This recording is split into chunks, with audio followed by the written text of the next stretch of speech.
सब कैसे हैं। आशा करती हूँ कि ठीक होंगे और ईश्वर से हमारी यही प्रार्थना है कि आप लोग हमेशा खुश रहें, स्वस्थ रहें और दिन पे दिन तरक्की करते रहें। हो गई है सुबह की शुरुआत, मेरा प्यार भरा गुड मॉर्निंग, सुप्रभात। सुबह की शुरुआत हो रही है मेरे प्यारे प्यारे यूट्यूब फैमिली दोस्तों के साथ। तो दोस्तों, आज के ब्लॉग की शुरुआत हम कर रहे हैं चावल को साफ़ करने के साथ।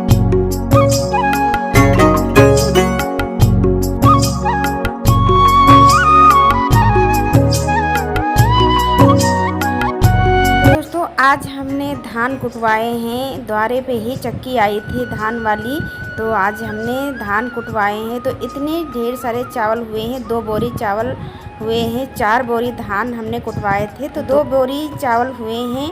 तो चावल को हम पंखे से साफ़ कर लेंगे क्योंकि इसमें भूसी और धान बहुत ज़्यादा रह गए हैं और इस बार पता नहीं क्यों चावल बहुत ज़्यादा टूटता है, तो इसे साफ़ करने में बहुत ज़्यादा परेशानी होती है। अगर सूप से करते हैं तो बहुत ज़्यादा टाइम लगता है, इसलिए हमने सोचा चलो पंखे से साफ़ कर देते हैं तो थोड़ा जल्दी हो जाएगा।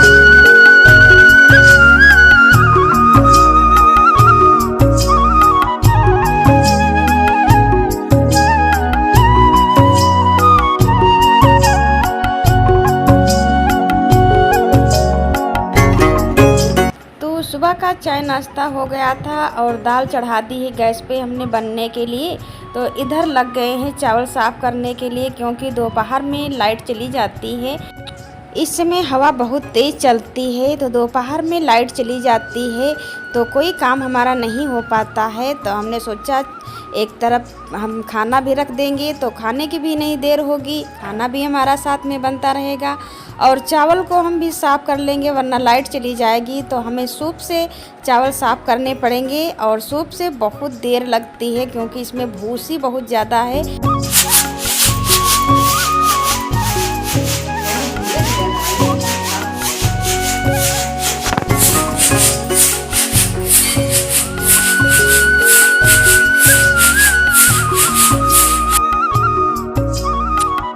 पंखे से हमने सारे चावल को साफ़ कर लिया है और भूसी तो सारी निकल गई है, लेकिन धान कुछ रह गए हैं और कुछ धान तो निकल गए हैं। तो हम सूप से हम चावल को पैंच लेंगे इस तरह से, और इस तरह से अगर जो हम पैंच लेते हैं तो चावल अलग हो जाता है और धान हमारे अलग हो जाएंगे। गांव में हमारे यहाँ धान और चावल को अलग करने के लिए सूप से जब हम ऐसे करते हैं तो इसे साफ़ करना या पैंचना ही कहा जाता है। तो हर गांव की अलग अलग रीत होती है, हर गांव का अलग अलग बोली भाषा होती है। तो हमारे यहाँ चावल को जब धान से अलग करते हैं तो उसे पैंचना ही कहा जाता है, तभी हमने पैंचना कहा है। और दोस्तों, आप लोगों के यहाँ किस तरह से धान निकालते हैं? ज़्यादातर तो सभी के यहाँ सूप से ही धान चावल से अलग करते हैं, निकालते होंगे। और गांव में तो ये सब काम होते रहते हैं सभी के घरों में। तो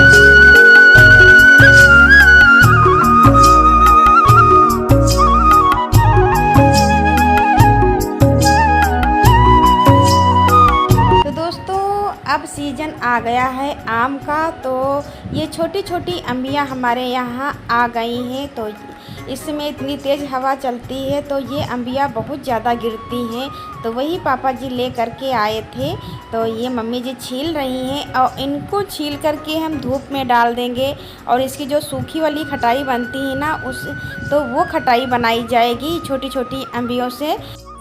और ये अम्बियाँ हम दाल में भी डाल देते हैं तो दाल भी बहुत अच्छी लगती है, खट्टी खट्टी, और इसकी चटनी भी बनाई जाती है। तो इसकी ताज़ी ताज़ी चटनी भी बनाते हैं, सभी को बहुत पसंद आती है। आओ आओ आओ आओ आओ लली, आओ लली, आओ भैया, आ जाओ आ जाओ। राघव, आओ आओ आओ आओ आओ आओ। और ये शाम का समय है, धूप चली गई है तो बाबू को छत पे उतार दिया गया है। थोड़ा थोड़ा सा चलने लगा है, तो ज़्यादा भी नहीं चल पाता है लेकिन थोड़ा थोड़ा चलने लगा है।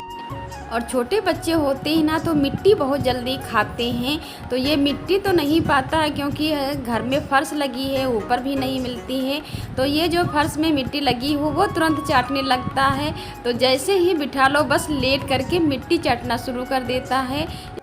ज़्यादातर अक्सर छोटे बच्चे मिट्टी ज़रूर खाते हैं और ये भी मिट्टी खाने लगा है। तो इसकी सभी लोग बहुत ज़्यादा ध्यान देते हैं, इसको देखते रहते हैं कहीं मिट्टी ना खा ले। अगर बच्चे मिट्टी खाएंगे तो बीमार होंगे और तो इसलिए इसकी देखभाल बहुत करनी पड़ती है। तो एक लोग तो इसके पीछे हर समय लगे ही रहते हैं।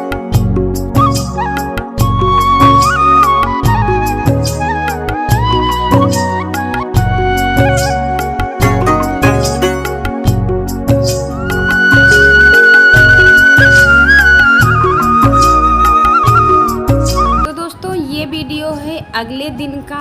तो धान हमने डाले हैं, जो धान चूहों ने गिराए थे पिछले वीडियो में आप लोगों ने देखा होगा। तो धान चूहों ने गिरा दिए थे तो वही धान हमने उठा करके छत पे डलवाए थे, फैलाए थे। तो 2 दिन हो गए छत पे पड़े हुए। तो हमने सोचा चलो आज धान को उठा करके रख लेते हैं और इन धान को हमें साफ़ भी करना है।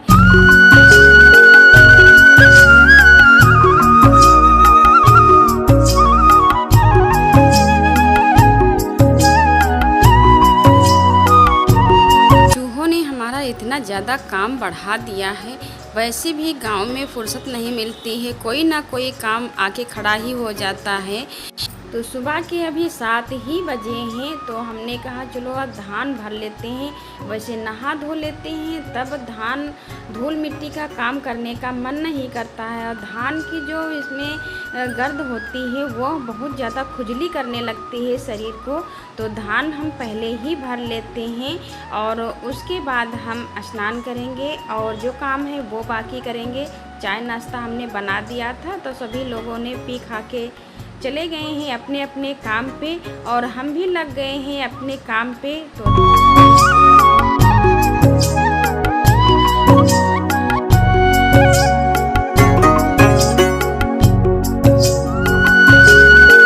तो दोस्तों धान को हमने भर कर रख लिया है बोरी में, लेकिन साफ़ आज नहीं करेंगे, साफ़ किसी और दिन करेंगे क्योंकि खाने की भी हमारे देर हो रही है, खाना भी हमें बनाना है और कपड़े भी धुलने हैं। तो ये सारे काम करने हैं। तो आज तो नहीं हम धान साफ़ कर पाएंगे, अगले दिन हम धान को साफ़ करेंगे। तो छत से हम नीचे आ गए हैं और कपड़े लेकर के आ गए हैं। पहले हम कपड़े धो कर के डाल देंगे, उसके बाद हम स्नान पूजा करेंगे।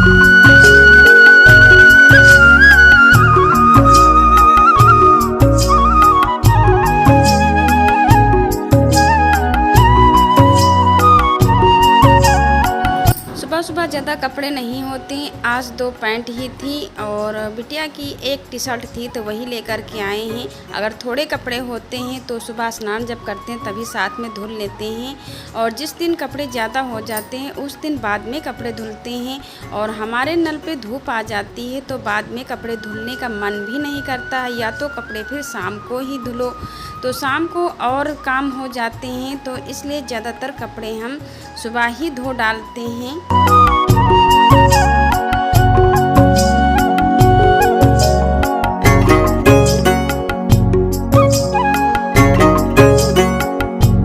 बिटिया की ही छुट्टी हो गई थी तो वो तो आ गई हैं, लेकिन भैया अभी नहीं आया हुआ है, उसकी अभी छुट्टी नहीं हुई है, उसके एग्ज़ाम चल रहे हैं।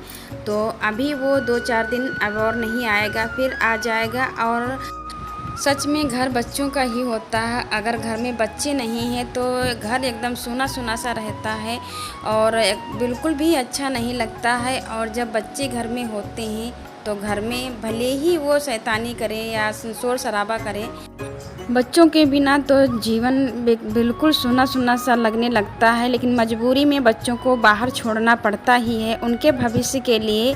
तो अब बच्चे आ जाएंगे घर पे, 1 महीने के लिए घर पे रहेंगे तो वो बहुत परेशान तो करते हैं, लेकिन अच्छा भी बहुत लगता है, मन का सुकून भी बहुत मिलता है कि बच्चे हमारे पास हैं।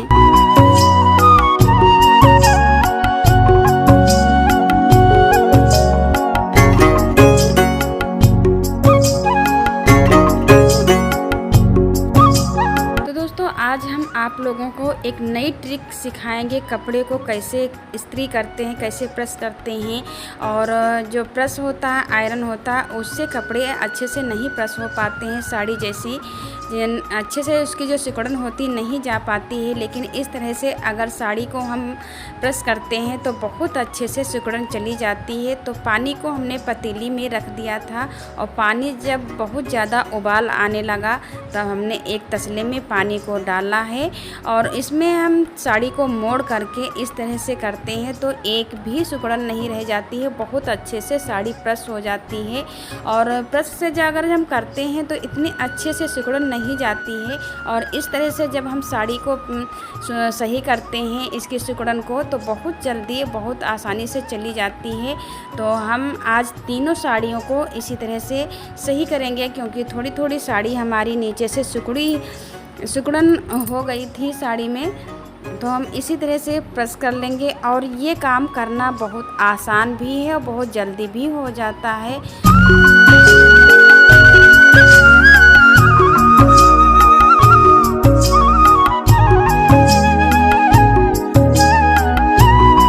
दोस्तों, हमारी ये ट्रिक आप लोगों को कैसी लगी? अगर पसंद आई हो तो प्लीज़ वीडियो को एक लाइक ज़रूर करना और अगर हमारे चैनल पर नए हैं तो चैनल को सब्सक्राइब करना बिल्कुल भी ना भूलें। मिलते हैं एक नई वीडियो में, नए ब्लॉग में। तब तक के लिए राधे राधे, जय श्री कृष्णा।